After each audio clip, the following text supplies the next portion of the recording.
Did you know that negotiation can transform your financial life? It's not about winning or losing, but about finding solutions that benefit everyone involved.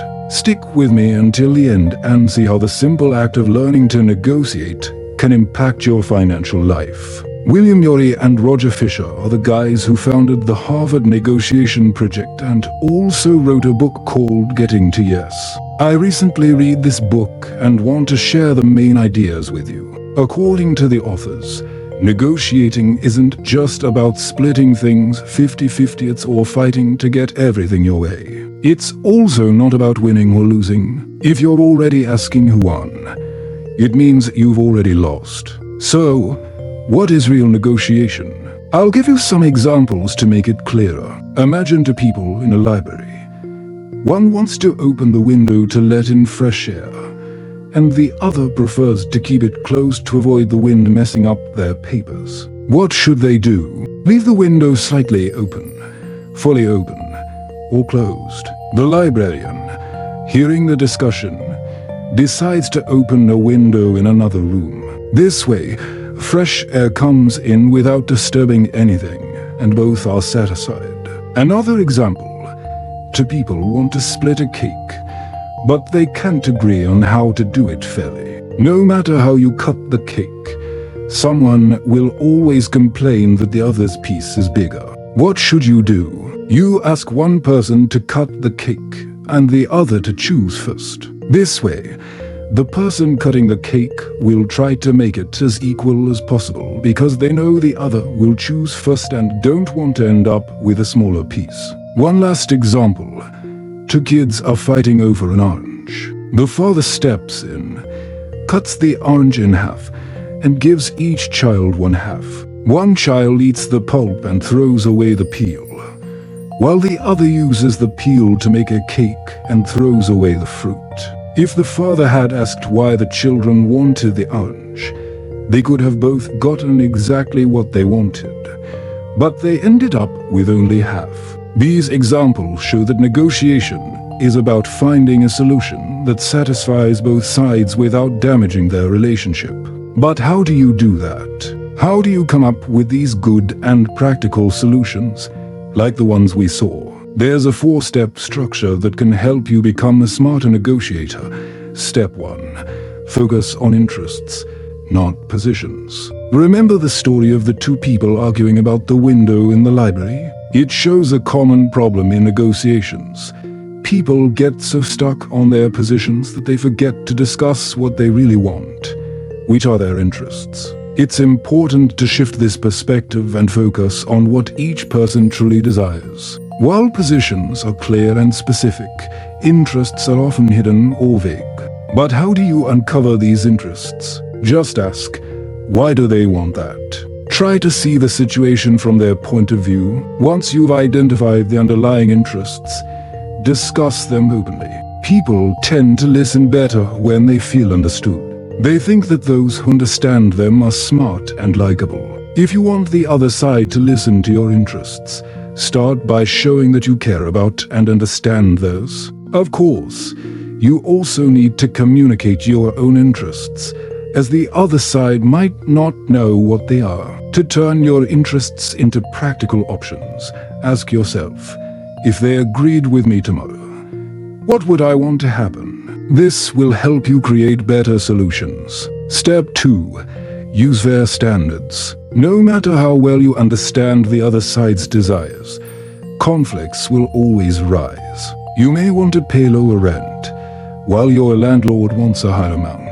Instead of getting into a dispute, a good strategy is to use objective criteria to make decisions. Remember the cake example, where one person cuts and the other chooses first. This is based on a fair standard. Objective criteria are impartial rules that don't depend on personal opinions. Examples include market prices, legal requirements, expert opinions, or any standards that both sides can agree on. Often, in negotiations, people resist giving in because they feel like you're just demanding. But if you say something like, let's check the rules or regulations. You shift the focus from what you want to what the rules establish. This makes the negotiation less about you or the other party and more about what is fair and reasonable. Reducing tension. Step 3. Invent options for mutual gain. Remember the story of the kids fighting over the orange? Instead of simply splitting it 50-50, they could have found a way for both to get 100% of what they wanted. This example illustrates the importance of creating options for everyone to win in a negotiation. But how do you generate these creative solutions? Here's a tip. Team up with the other side and have a brainstorming session about all possible solutions. Let ideas flow freely, without judgment or selection in this initial phase. It's important to separate brainstorming from the evaluation phase. For an effective brainstorming session, involve a few people, change the environment, create a relaxed atmosphere, and set a clear goal. Once you have a good list of ideas, start with the most promising ones and see how you can refine them. People often assume that differences in a negotiation are problematic, but these differences can actually inspire solutions. Remember the orange. The creative solution came about because each person wanted different parts of it. It's interesting to think that your differences, which might seem like problems, can actually lead to innovation and valuable solutions. Step 4. Separate people from the problem. Before starting a negotiation, visualize a vertical line that splits a person in half. On one side is the person and on the other is the problem. Always put the person first and the problem second. Negotiators are, above all, people. Your goal should be to be kind to the person but firm on the problem. Often, we end up being so kind to the person that we forget to be firm on the problem and don't get what we want. On the other hand, if we're tough on both the problem and the person, we end up damaging the relationship. It's crucial to be kind. Compliment whenever possible and acknowledge everyone's efforts throughout the negotiation. Ask yourself, am I paying enough attention to the people? Remember that people have different points of view and their egos can be easily threatened. They see the world from their perspective and often confuse their perceptions with reality, misinterpreting your words and failing to communicate their true intentions. Moreover, it's important to deal not only with the problems the other side presents, but also with your own feelings. Your anger and frustration can block an agreement. A good way to prevent interpersonal issues is to build a relationship with the other side before the negotiation. Negotiating with someone you already know is much easier than with a stranger. So try to arrive early to chat and stay a bit after the meeting ends to get to know each other better. These informal interactions make future negotiations much smoother, and according to several studies, knowing the other side better can increase the success rate by 25% to 30%. Now, you might be wondering, what if the other side isn't playing by the fair rules? What if they use dirty tactics? The answer is to know how to deal with these situations. When confronted with dirty tactics, like lies or pressure, recognizing these tricks often neutralizes them. Simply mention, "It seems like you and Ted are using the good cop, bad cop tactic." If you need some time to align, just ask. This makes the tactic less effective and might make the other side worry about losing you. Remember, however, to avoid personal attacks, focus on the problem, not the person. Instead of saying, "You left me completely vulnerable," you could reframe it to, "The sun is distracting me. Can we adjust the schedule and meet at a time that works better for everyone? That way, I can focus better." This approach not only helps maintain focus on the problem, but also preserves the relationship, allowing the negotiation to proceed more productively. If the other side has more power, it's important not to turn the negotiation into a power struggle. The key is to develop your partner's best alternative to a negotiated agreement. Think of this concept like going into a job interview. If you don't have other offers, the pressure will be intense and salary negotiation will be more difficult. Now, contrast that with the confidence you would have if you went into an interview with 2 offers in hand. The difference is power. The more options you have, the greater your ability to walk away from the negotiation, which automatically increases your power. Developing your partner allows you to determine your minimum acceptable agreement, and it's likely that this will actually raise that minimum. Always work on your partner before entering negotiations, rather than using an approach like, let's negotiate first and see how things unfold. Without a partner, you're simply negotiating blindly. Now, if you end up being personally attacked, things can get complicated. When someone attacks you instead of the problem, it's natural to feel the need to defend yourself. But that strategy rarely leads to a positive outcome. You push, they react, and soon everyone is stuck in an endless cycle. The solution here is to use negotiation jujitsu. Deflect the attacks. Here's how you can apply this technique. First, try to understand what's behind their position. When they state their demands, instead of just accepting or rejecting them, ask why that's important to them. Understanding their true needs can open new paths in the negotiation. If they continue to reject anything you suggest, turn that into an opportunity and ask for advice.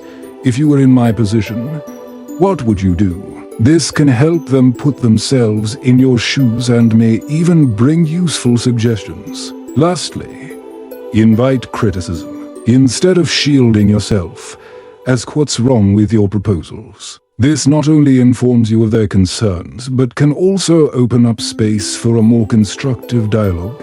It's interesting to reflect on the story of an American father and his 12-year-old son playing frisbee in Hyde Park, London, in 1964. Frisbees weren't common in England, and a small crowd gathered to watch. A man approached and asked, "Sorry to bother you.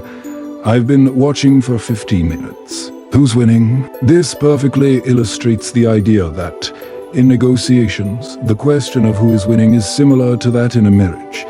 If you're focused on winning, you've really lost the essence. The real goal should be to work together to find a solution that meets both sides' interests. Now that you understand the key concepts of negotiation, it's important to reflect on how applying these strategies can benefit your financial life. Often, our financial situation is directly related to our ability to negotiate good deals, whether at work, in purchases, or even in investments. Let's explore some practical ways these lessons can help you financially.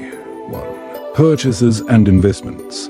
When it comes to large purchases, like real estate or vehicles, applying the idea of using fair standards can help you get a fairer price. Before closing any deal, research the market value, consult experts, and use that information as a basis for negotiation.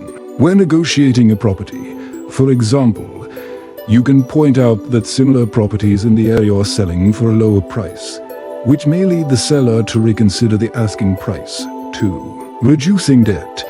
If you're trying to renegotiate debts, the principles of inventing options for mutual gain can be crucial. By understanding the creditor's interests, such as ensuring payment, you can propose alternatives that benefit both parties. For example, a more flexible payment plan or a reduction in interest rates can be a solution that makes payment more viable for you while still satisfying the creditor. 3. Partnerships and business. If you're an entrepreneur or considering starting a business, knowing how to negotiate can be the key to forming profitable partnerships. Applying the 4 steps of negotiation will allow you to build long-term relationships with suppliers, investors, and customers. By separating the people from the problem, you can maintain a good relationship with your partners while discussing delicate financial aspects, ensuring that everyone comes out winning. 4. Saving on everyday purchases. Even in everyday purchases, negotiating can result in significant savings over time. For example, When renewing service contracts like internet, insurance, or even subscriptions, you can argue based on competitor offers your partner to get discounts or better terms. 5. Improving your budget. Finally, negotiation is a skill that can help you better manage your money. By learning to negotiate your expenses and maximize the value of your purchases and investments, you can adjust your budget to save more and invest more wisely.